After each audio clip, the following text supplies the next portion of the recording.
I want to welcome you to Dream Chasers Radio with me, your host, Yaya Diamond. You can get us on dreamchasersradio.com. That's dreamchasersradio.com, as well as every Monday at 11 a.m.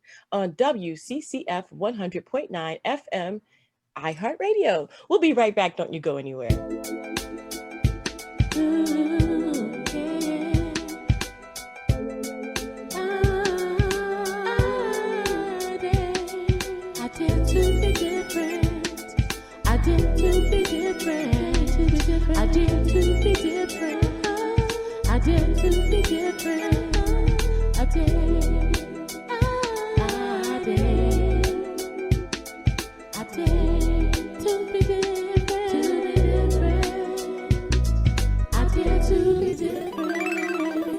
Welcome back to the show. Okay, so look, I've been looking forward to this interview right here because I am like this UFO novice.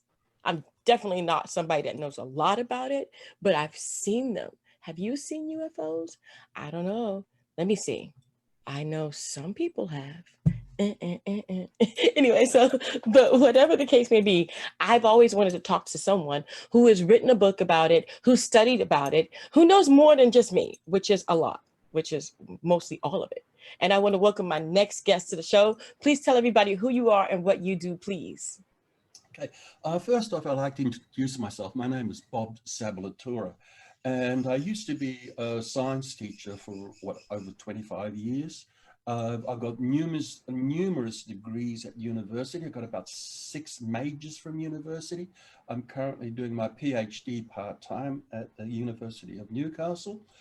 And one of my pet loves is science per se.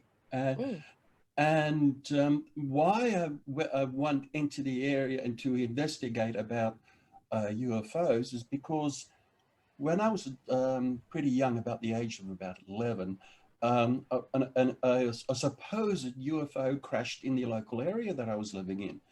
And because this was only a local sort of thing, like you kept it within amongst themselves for a little bit, and my father was able to get privy to a piece from the wreckage. And he'd actually done some testing on it, and that testing involved, using nitric acid, sulfuric acid, blow torches and the likes.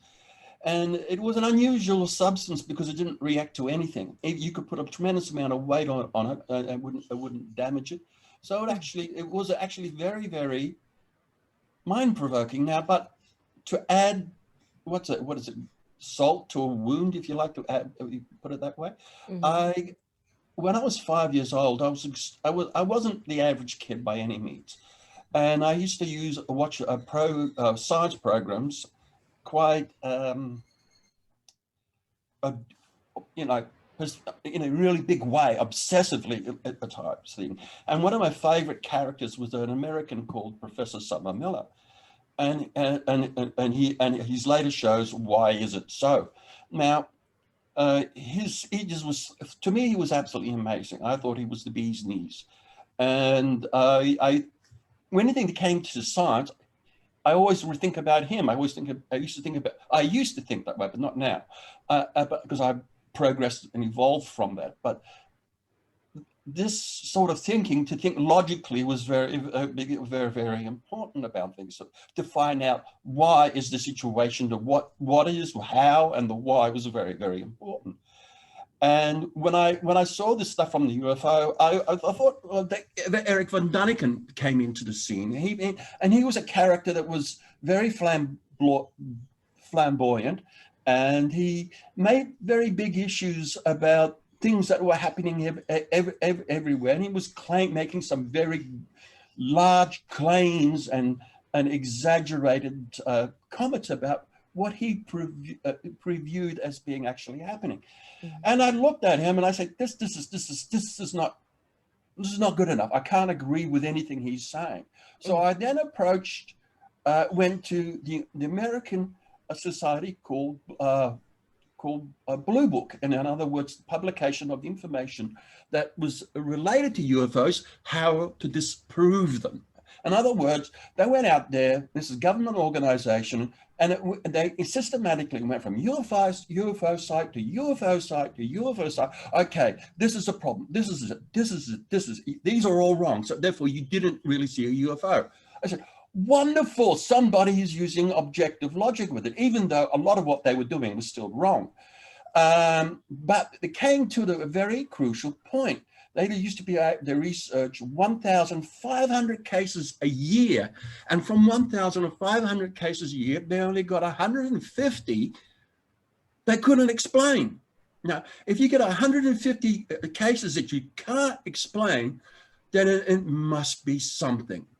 Right. And this got my mind working. I said, okay, now if 150 cases something happened, then there must be some way of understanding what these things are.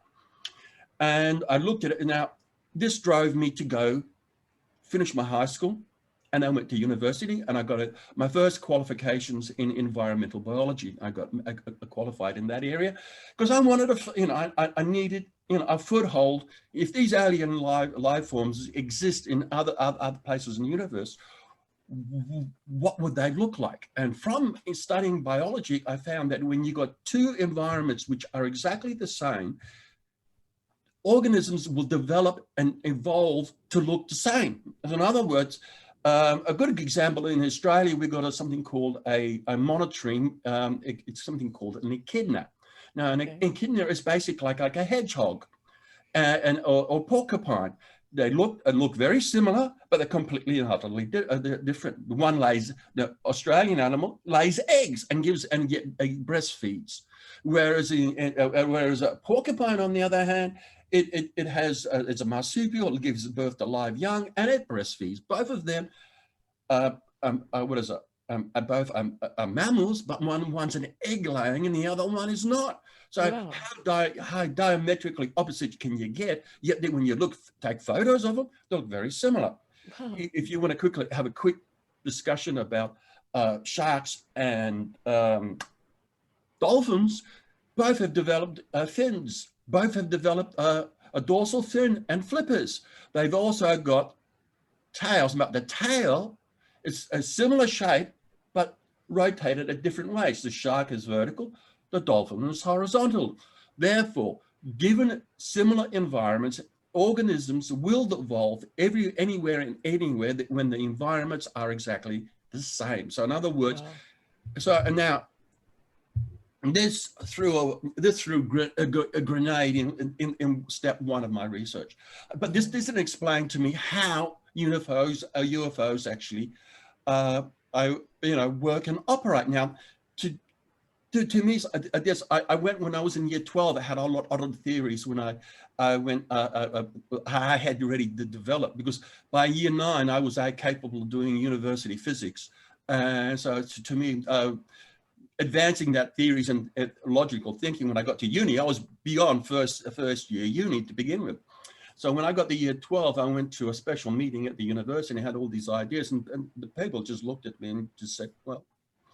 And when I then went from a bachelor of then I went from biology into physics.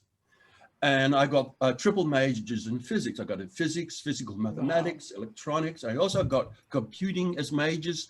And I got another subject called science, technology, and society. Now, science, technology, and society is talking about the interrelationships between human beings and the environment and society.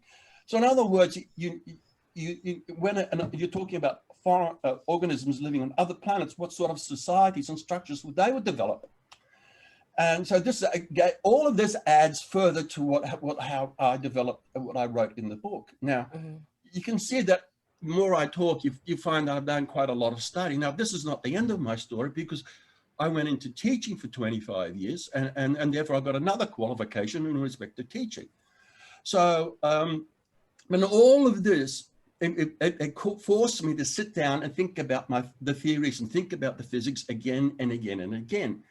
And I'm now going to talk briefly about the book itself. Now, the book I published it doesn't say this is a UFO and how it works. What I've actually done is unified the laws of physics, which is something that nobody has done. Okay. The reason why I had done this in a way that has not been approached in the approach that I taken.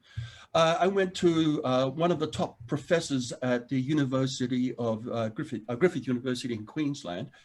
And I said to him, look, this is my ideas. What do you think? And his response, well, we have to rewrite all the laws of physics because of it. And I said, well,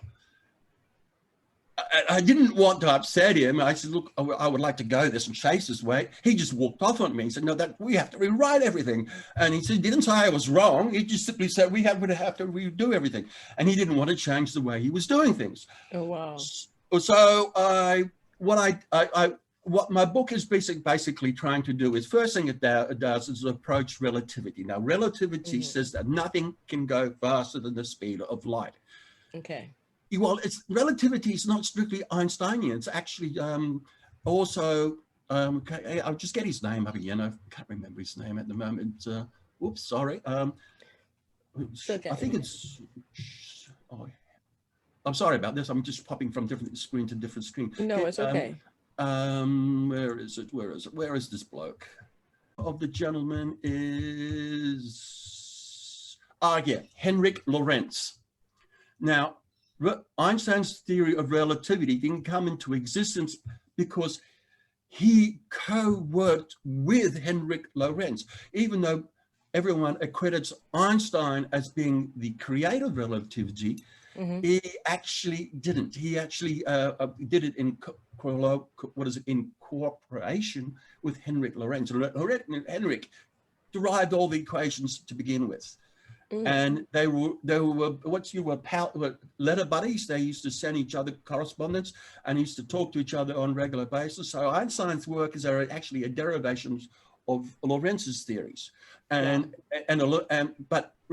coming back to relativity itself, it says that no physical object in our three-dimensional space can go faster than the speed of light. And if you look at the equations, I supply the equations and I show that that can't happen. But there's an underlying major flaw with all of this, and it's called Newton's laws. Now, in Newton's laws, Newton says for every action there's an equal and opposite reaction. In other words, when a force is created, there must be a correlating force to begin with. But when you add the two forces together, you must get a zero factor.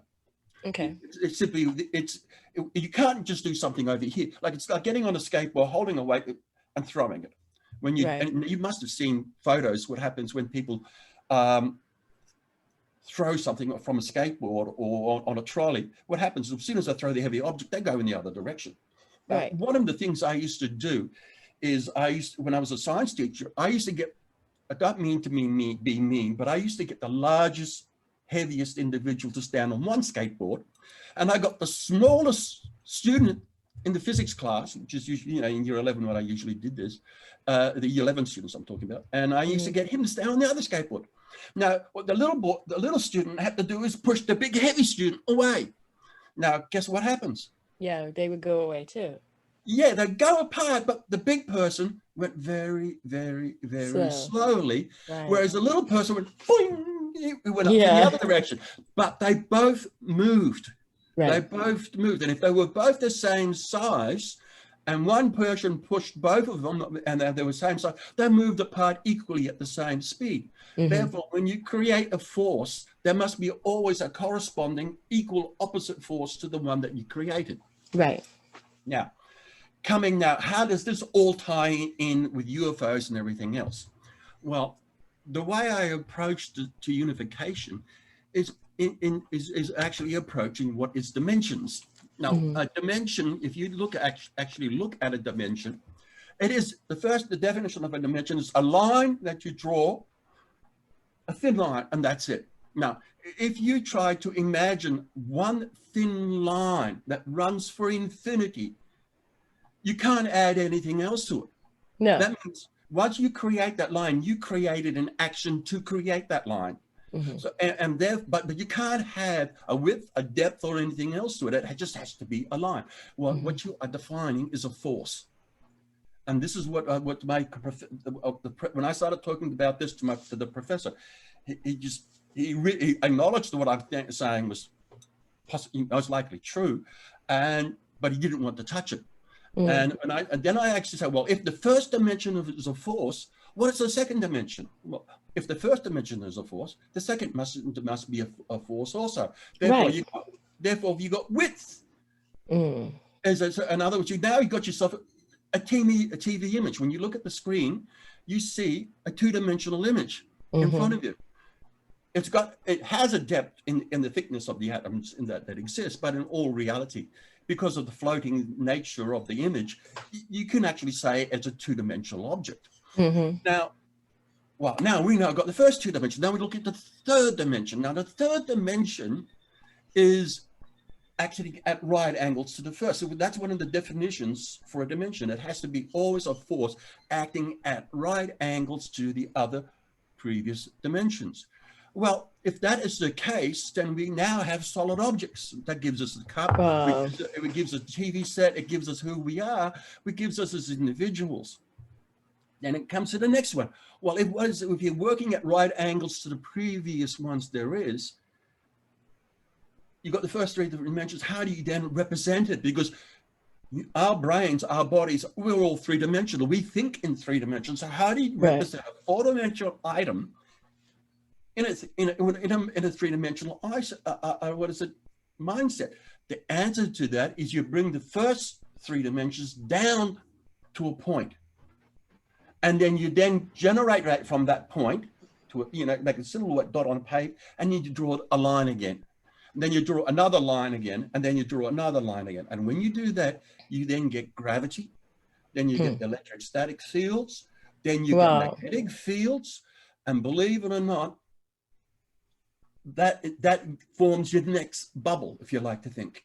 Then the next one after that, you get time. Now, so in other words, we're talking about time as a seventh dimensional effect, simply because the other three dimensions have already been used up before. So you've got a total of now 6 dimensions all working. Now, adding to all of this, none of this works at all unless you have all the other dimensions there working at the same time. Right. It sounds like a lot, doesn't it? Wow, that sounds like a lot. It does. But I mean, then you get an object, like you said, and the object, if it's unidentifiable, then how come it is unidentifiable? I mean, if it's an unidentifiable object, that means that there's no record of it. That means that there's no tracing of it. It means it didn't take off here. It's not supposed to land here. There's no aviation records for it. So what is it? I get to that right now. Yeah. So we only have a couple more minutes. So I wanted to make sure that, but I wanted to make sure that people know what your book is, though. Okay. But this is my book. Right. What's the name of your book? Yeah. What is it? Dark Matter, Unified Field Theory, UFOs, and the rest can be explained. But what makes this all possible is photons, light. Okay, photons is X-rays and everything else. When you get an electron and an anti-electron collide, they create a new particle. This new particle has an half a charge positive, half a charge negative. Because of the charges are opposite and rotating in opposite directions, they have common north and south. They have the charge because of the intensity of the electric field and the magnetic field rotating at the same time. It makes the particle disappear. In other words, moves from three-dimensional space into 5-dimensional space.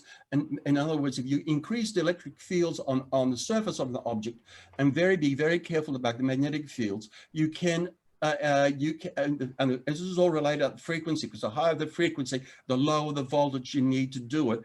As you increase the frequency, the object loses weight. It can reflect all the light around it. And as it moves into 5-dimensional space, you can still see the object, but you can shoot a bullet through it and you won't damage it. And you can use an ion drive, or you can use collapsing magnetic fields in conjunction with the electric fields, and the thing will speed away at tremendous speeds.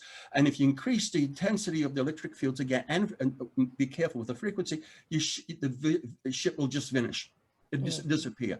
So in other words, the object can fly through a building and slowly materialize you can see it in real life.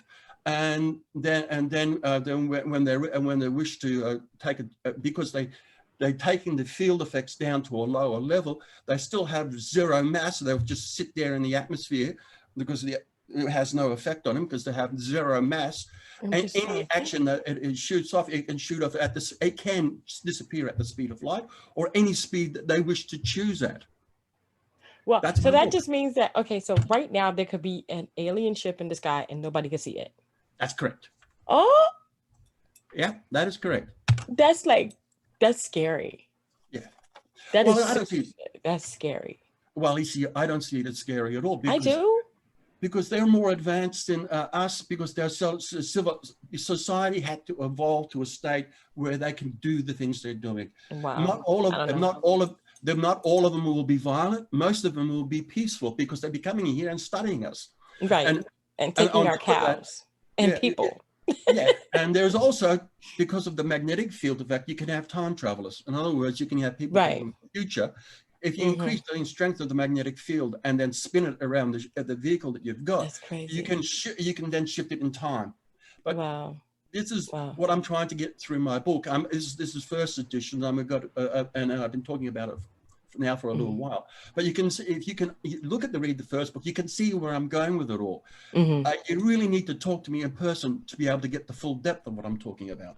Definitely. So how can people reach you and talk to you in person? Well, I do have a Facebook page. You look my name up on the internet, you can see it there, and there is also the name of my book.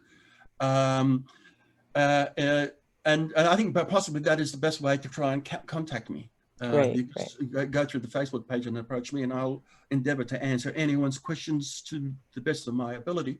Awesome. A lot of this stuff has been taken out of context or exaggerated, and a lot of people panic. And when in reality, they should be using calm and logic. If you want to defend yourself against these UFOs, it's actually very easy. All you need is a maser, which is the same thing as a laser, but it uses microwaves. And you use this beam weapon on a UFO, and you shoot it down in half a second.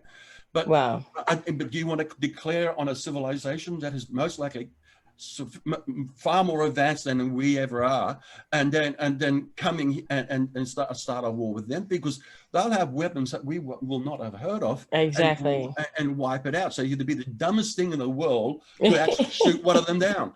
Definitely. And therefore you have to approach a lot of this with caution. And unfortunately, there's a lot of people out there who just don't get it all. And I've spent a very large part of my life, since I was about 14, 15, I'm now turning 62. You can gather that I spent most of my life reading or studying, trying to work all the stuff out. And as you gathered, I could talk on, there's a lot more information I can tell you. Yes, definitely. And then, I can talk about circuit diagrams. I can talk about, even alternative energy. I can talk about that too. I make references in the book, and there's a section in there where I can build a very, very simple device that will actually you can get rid of local power stations by using it. Then actually set up, where the people have the step down transformers, you set up this device, it can supply a whole area with the electricity it needs. And this is not made up. I've demonstrated it in the classroom, and the kids actually looked and said, "Sir, but where's the energy coming from?" Wow. So, man, I want to thank you so much. I hate to cut you off because we're out of time, but man, I'm telling you, I would love to actually talk to you or have you back on the show. You do have a survey that you're doing though, because you're doing your master's degree, or is it the doctorate degree? It's my doctorate. It's on the doctorate. Okay. Yes, I'm halfway through it. I'm currently doing a conjoint doctorate with the Faculty of Education and the Faculty of Science. I'm a nerd. I have to forgive me. And I'm looking for science teachers I'm trying to develop a resource for science teachers to help them cope with the changing nature of science itself, because they need information with respect to teaching their topics. And I'm trying to create a resource whereby they can get access to the latest cutting edge scientific research, but adjusted in such a way so that you can use it in bite-sized levels so they can use it for the classrooms.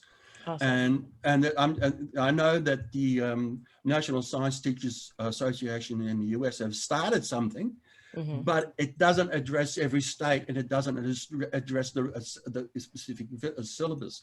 It needs to be, the information has to be, one, cutting edge, because the kids find it motivational, the teachers find it motivational, and everybody gets very positive results from it. And what I need people, science teachers, to do the survey, so I can get the raw data to argue my case, so I can get the funding to try and develop the resource. Awesome. Okay, Awesome. so you can see that I've got a lot of things in my book. Yeah, thank you. I wish to say thank you very much. And Oh, thanks for the anytime. time. And it's really nice been talking to you.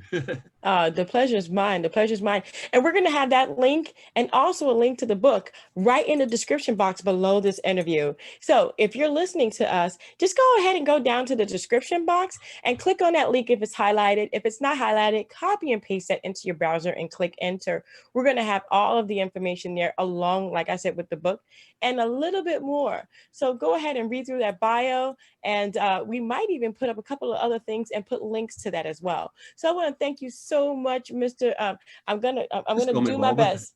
Sablatura, right? That's good. And it's actually supposed to be pronounced as Sablatura, but Sablatura, Sablatura. I'm very happy with that.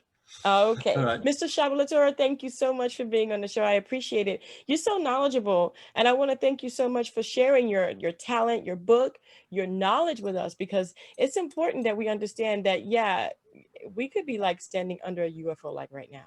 Yeah, we could very well be, and we wouldn't even Oh, know it. And we but the wouldn't thing is, even know it. we I'm don't, and scared now.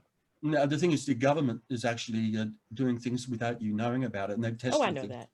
you know. They're doing things without they're not doing things. They're doing things and then they're saying they're doing things and they're not doing things. So Yeah, I whatever. know, it's, you don't know what they're doing. Really, you You don't. don't know. You just don't know. But You thank know. you so much again for being on the show. I But I appreciate mean, it's it. I really have to say thank you. You've been fantastic and a Oh, wonderful. thank Thanks you. again. All the Thank you best. guys. And thank you so much for tuning in to Dream Chasers Radio. And don't forget to dare to be different guys every single day. Until Oh, next the time. book is on. You can find it on Amazon. Yes, definitely. We're gonna have that in the description box. No, no All of worries. that. It's gonna be right there. See that? Right there. Did you see that? Okay, thank you. Yes. Thanks again. All right. All right.